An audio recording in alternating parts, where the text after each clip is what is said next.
Hello बच्चों, good morning all of you. आज हम फिर एक नया चैप्टर, नए क्वेश्चंस प्रीवियस ईयर्स के लेके आ गए हैं। होप करते हैं कि आप लोगों को मेरी वीडियो पसंद आ रही होगी। बिना टाइम वेस्ट किए आज फिर स्टार्ट करते हैं अपने नेक्स्ट क्वेश्चंस। ओके, ठीक है। तो आज का हमारा पहला क्वेश्चन है, father age is the 3 times the age of his 2 children. After 5 years his age will be twice the sum of the ages of the children. Find the age of the father. तो question ध्यान से समझने वाली बात है। देखो, father age is the 3 times of his sum of the 2 children. तो let the sum of ages of 2 children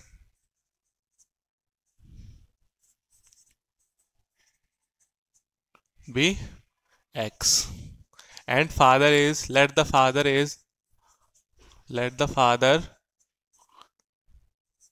is be y। ठीक है, ईयर्स में प्रेजेंट एज है इनकी, हमने लेट कर ली कि अगर दोनों बच्चों की एजेस का सम x है, लेट कर लिया, और फादर की एज y है। ठीक, यहां से अब हमें क्वेश्चन में अकॉर्डिंग क्या दे रखा है, क्वेश्चन के according the father age means y is equals to 3 times the age of his children, मतलब कि 3x। ठीक है, ये हमारी फर्स्ट इक्वेशन हो गई अकॉर्डिंग टू द क्वेश्चन। ठीक, सेकंड पॉइंट में हमसे क्या बोल रहे हैं, आफ्टर 5 years। तो आफ्टर 5 years का मतलब क्या है, जो उसकी प्रेजेंट एज होगी क्या हो जाएगी, x प्लस 5, और इसकी प्रेजेंट एज क्या हो जाएगी, y plus 5। Sorry, after 5 years father की एज क्या हो जाएगी, y प्लस में 5। ठीक है, और after 5 years sum of children क्या हो जाएगा, x प्लस में 10। अभी 10 क्यों लिख रहा हूं, ये ध्यान से समझने वाली बात है। देखो, ये जो x है ना, वो हमने किसको लेट करा है, sum of the ages of the 2 children, मतलब उसके दो बच्चों के एज का सम है x। तो दो बच्चे हैं, दोनों 5-5 साल बढ़ेंगे 5 साल बाद, तो दोनों 5-5 साल बढ़ेंगे, इसलिए हमने उसमें कितना प्लस करा है, 10। ठीक है, समझ में आया, which is equals to twice. तो ये हमारी सेकेंड इक्वेशन बन जाएगी। इसको सॉल्व कर लेते हैं। y प्लस में 5 is equals to 2x plus में 20। ठीक है, 2 मल्टीप्लाई हो गया x से भी और 2 मल्टीप्लाई हो गया 10 से भी। यहां पर हमें पता है from the first equation y is equals to 3x, यहां पुट कर देते हैं। 3x प्लस में 5 is equals to 2x plus में 20। तो नंबर्स को एक साथ कर लेते हैं और अल्फाबेट्स को इस साथ। तो ये हो जाएगा 3x माइनस में 2x is equals to 20 minus में 5। तो यहां से हमारी x की वैल्यू निकल गई, x is equals to 20 minus 5 is equals to 15। x की वैल्यू हमारी कितनी आ गई, 15। तो उसके दोनों बच्चों की एजेस का सम कितना है, 15 years। Therefore age of the father means y is equals to 3 multiply x था, तो 15 आ जाएगा, which is equals to 45 years। समझ में आया बच्चों। नेक्स्ट क्वेश्चन क्या है हमारा, नेक्स्ट क्वेश्चन बहुत इजी है।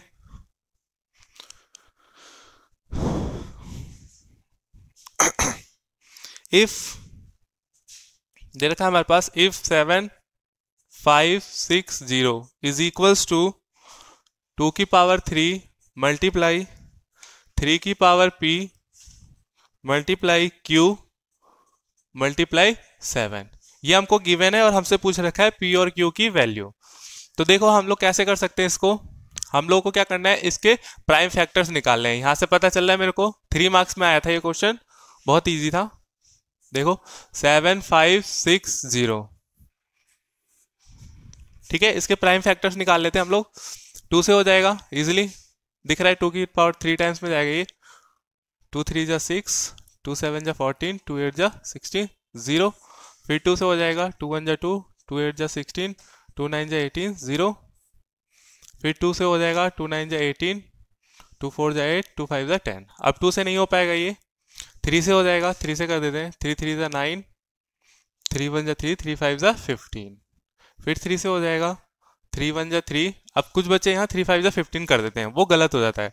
पहले 1 डिवाइड नहीं हो रहा है, 0 लगेगा, फिर 15 हो जाएगा, 3 5 जा 15, 105। फिर 3 से हो जाएगा, 3 3 जा 9 और 3 5 जा 15। अब 3 से नहीं होगा, अब कौन से नंबर से होगा ये? 5 से। 5 5 7 जा 35 और 7 1 जा 7। अब देखो यहाँ पे मैं 2 से कर रहा था, 2 से फिर 3 से और फिर 5 से। यहाँ पे मैंने 4 से चेक नहीं करा, क्यों? क्योंकि यहाँ पर इसको प्राइम फैक्टराइजेशन बोला ही जाता है, इसलिए हमें क्या करना है, सिर्फ प्राइम नंबर से हमेशा चेक करना होता है। इस क्वेश्चन के थ्रू हम ये भी सीख सकते हैं कि हमें हमेशा इस साइड में क्या रखने होते हैं, प्राइम नंबर से चेक करना होता है, कभी भी कंपोजिट नंबर से चेक नहीं करना है। ठीक है, तो इसके फैक्टर्स क्या क्या आ गए देखो, इसके फैक्टर आ गए 2 5 6 0 के 2 मल्टीप्लाई 2 मल्टीप्लाई 2 मीन्स 2 की पावर 3 मल्टीप्लाई 3 मल्टीप्लाई 3 मल्टीप्लाई 3 मतलब 3 की पावर 3 मल्टीप्लाई क्या हो जाएगा हमारा 5 multiply 7 5 multiply 7। On comparing with this equation, इससे कंपेयर कर लेते हैं, इससे हमें पता चल गया P इज इक्वल्स टू कितना हो गया, P is equals to 3 and Q is equals to Q कितना हो गया मेरा 5। ठीक है, समझ में आया? बहुत इजी क्वेश्चन था ये। Our next question is if k plus Y if k plus y is a factor of each of the polynomial, this is a factor of each of the polynomial। तो एक polynomial हमारा ये है y square plus में 2y minus में 15, और second polynomial हमारा है y की पावर 3 प्लस में a। This is the factor of these two polynomials। ठीक है, इसका ये फैक्टर है इन दोनों का। तो इसके कहने का मतलब क्या है, अगर इसका ये फैक्टर है तो इसका मतलब k plus Y is equals to 0 होगा। ठीक है, यहां से हम बता सकते हैं कि y is equals to minus K. समझ में आ रहा है? देखो ये इसका फैक्टर है, तो ये 0 के इक्वल होगा, और y की वैल्यू क्या होगी, माइनस के। यहां से हमने निकाल लिया, प्लस हो रहा था उस साइड जाके माइनस में आ जाएगा, तो y is equals to minus K. तो y की वैल्यू हम इसमें पुट कर देंगे तो ये पूरी टर्म क्या हो जाएगी, 0, क्योंकि ये इसका एक 0 है। पुट कर देते हैं y स्क्वायर, तो y तो रहेगा नहीं, अब क्या पुट करेंगे हम लोग, k माइनस के स्क्वायर प्लस में 2 माइनस के और माइनस में 15।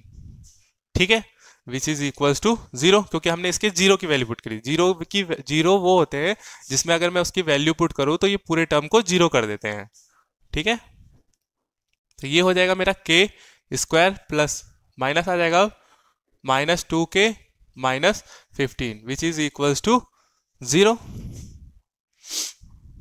समझ में आ रहा है?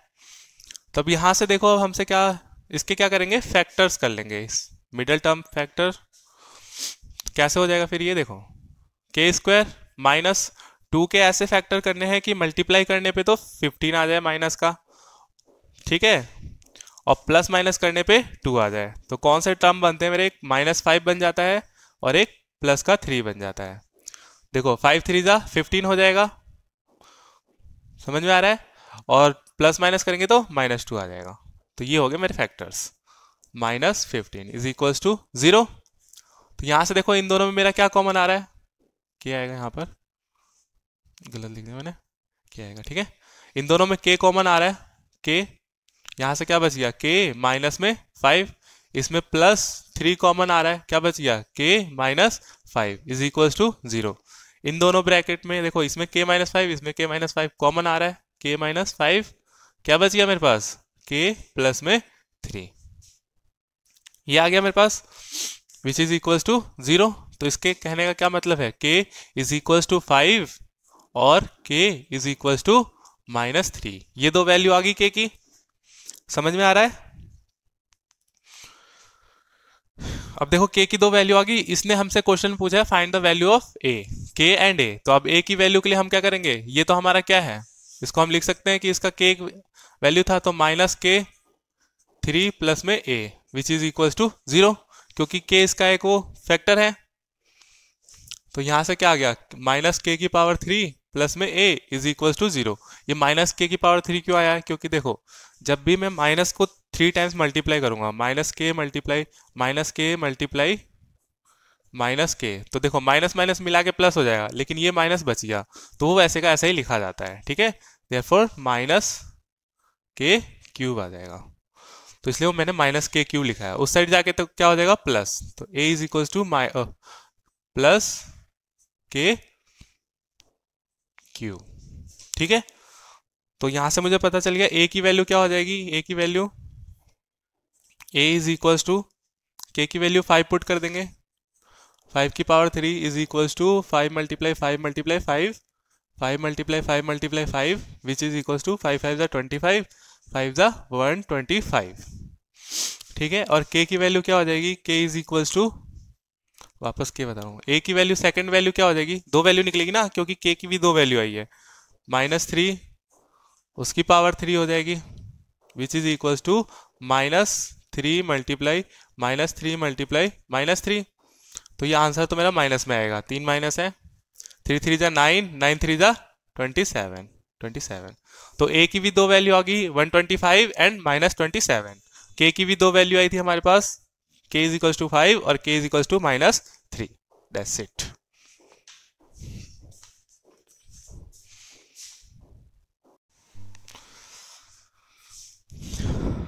तो हमारा नेक्स्ट क्वेश्चन है, देखो ये ट्रिग्नोमेट्री का है, एनसीईआरटी का भी है, बहुत इंपॉर्टेंट क्वेश्चन, बहुत बार रिपीट हुआ ये। साइन थीटा प्लस में cosec theta whole square plus में कॉस थीटा प्लस में सेक थीटा होल स्क्वायर, इसको हमें इक्वल प्रूफ करना है किसके, 7 प्लस में tan स्क्वायर थीटा प्लस में कॉट स्क्वायर थीटा के, ठीक है। बहुत इजी है, हम लोग क्या करते हैं, पहले लेफ्ट हैंड साइड को उठा लेते हैं। लेफ्ट हैंड साइड हमारा क्या है, ये पूरा, ये टोटल देखो, इसमें देखो, इसमें जो है फर्स्ट ब्रैकेट में आइडेंटिटी लग जाएगी। आइडेंटिटी क्या है हमारी, a प्लस में b का whole square is equals to a square plus में b स्क्वायर प्लस में 2ab, समझ में आ रहा है। देखो फिर इसको, इसमें हम आइडेंटिटी लगाएंगे तो क्या हो जाएगा, ये साइन स्क्वायर थीटा प्लस में कॉसेक स्क्वायर थीटा प्लस में 2 साइन थीटा और कॉसेक थीटा, ये आ जाएगा हमारा पहली आइडेंटिटी लगाने से। सेकंड ब्रैकेट में जब हम आइडेंटिटी लगाएंगे सेम, तो क्या हो जाएगा, ये कॉस स्क्वायर थीटा प्लस में सेक स्क्वायर थीटा प्लस में 2 कॉस थीटा और सेक थीटा। यहां तक समझ में आया, पहली लाइन बहुत इजी थी, ब्रैकेट ओपन करा है और कुछ नहीं करा है, वो भी आइडेंटिटी लगा के, ठीक। यहाँ पे देखो साइन स्क्वायर है, यहाँ पर कॉस स्क्वायर है ना, तो मुझे एक आइडेंटिटी पता है, एक फॉर्मूला होता है मेरा, साइन स्क्वायर थीटा प्लस में cos square theta is equal to 1, ठीक है। ये फॉर्मूले है ट्रिग्नोमेट्री के जो हमें आने चाहिए, ठीक है। दूसरा क्या, हमारे पास एक टेबल होती है, अगर आप लोगों को पता हो तो, कुछ इस टाइप से, sine cos tan cot sec और ये होता है कॉसेक, ठीक है।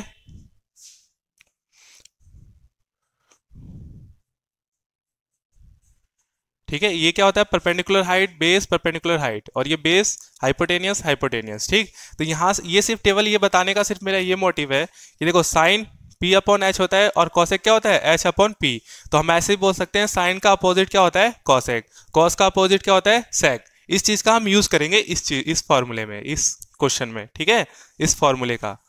तो इस चीज को ध्यान रखना है, और ये बहुत इंपॉर्टेंट फॉर्मूला है, ये याद होना चाहिए सब बच्चों को कभी ट्रिग्नोमेट्री करते वक्त, ठीक है।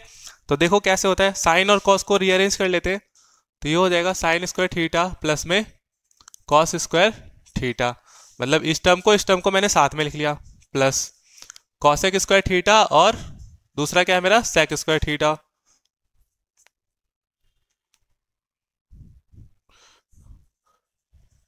कॉसेक स्क्वायर थीटा प्लस में सेक स्क्वायर थीटा, इनको भी साथ में लिख दिया बस, कॉसेक स्क्वायर थीटा और सेक स्क्वायर थीटा। अब यहां पे देखो मेरा +2 मल्टीप्लाई, साइन को मैं क्या लिख सकता हूं, 1 अपॉन में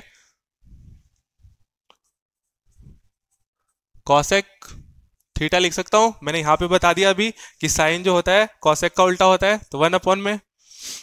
उसी तरह मैं कॉसेक पहले इधर से था ही मल्टीप्लाई में, प्लस में ये 2, और कॉस को क्या लिख सकता हूँ 1 में सेक थीटा।